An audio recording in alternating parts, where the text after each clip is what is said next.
right, Holly, as you guys gear up for the NCAA tournament, you played a lot of games in this building, a lot of games in a Kansas uniform. I'm curious, looking back on your career, I know it's not over yet, but what will you remember most about being a Jayhawk? I'm definitely going to miss playing in this building. The fans. I probably miss my teammates a lot, just being with them every day.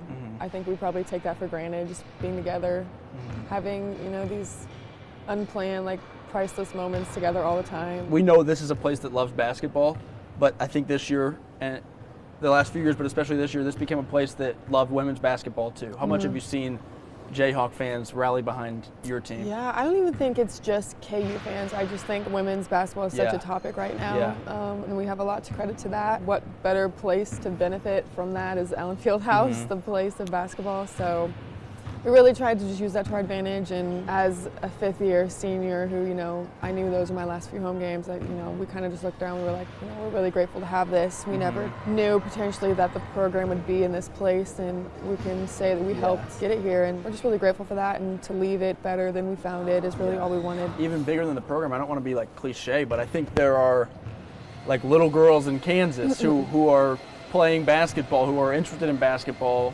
because of Holly Kersgieter. Do you think about that? Again, I don't mean to be dramatic or anything, but I think that's true. Yeah, no, definitely a little bit. When they wait for us outside our locker room and things like that and give us, little bracelets or whatever it is, they'll grow up and find new people to be a fan of. The small impact it makes, it's a big deal, and it's moments we'll remember. I have seen this season, not just with your program, but with women's basketball in general, and specifically with college women's basketball, more people angry online, and this might be a crazy take.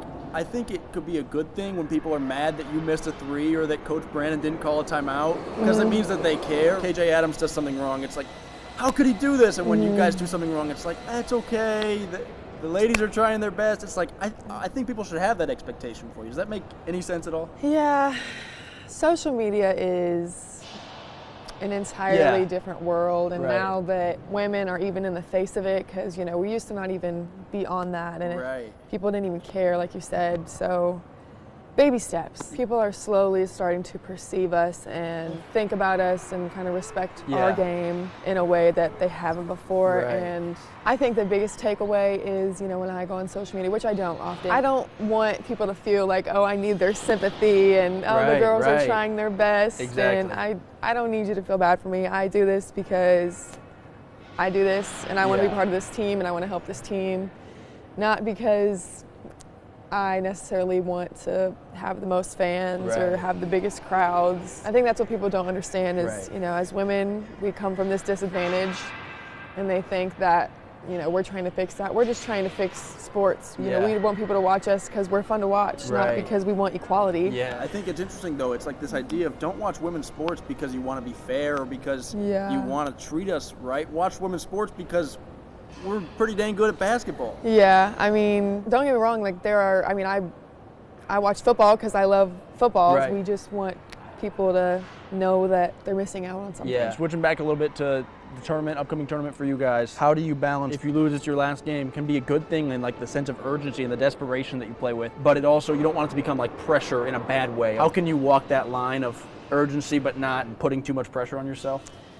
That's just March. It's super hard. Like you said, you don't want to create this bubble of oh, well, it could possibly be my last game, so I can't make mistakes. I can't do anything wrong. Everything is worth more, and we're fighting for that much more and to advance. But if you do it correctly and you really value what you got, then it makes it that much more fun. When you're in the middle of conference season and you've played 2-3 games that week. You can say it's must win, but it's not must win. Right. But now that it's March and it's, win or go home, it's a different mindset, but I love it. I think it's the best thing about it, and you'll see it all around the country, games being played. You know what's next for you?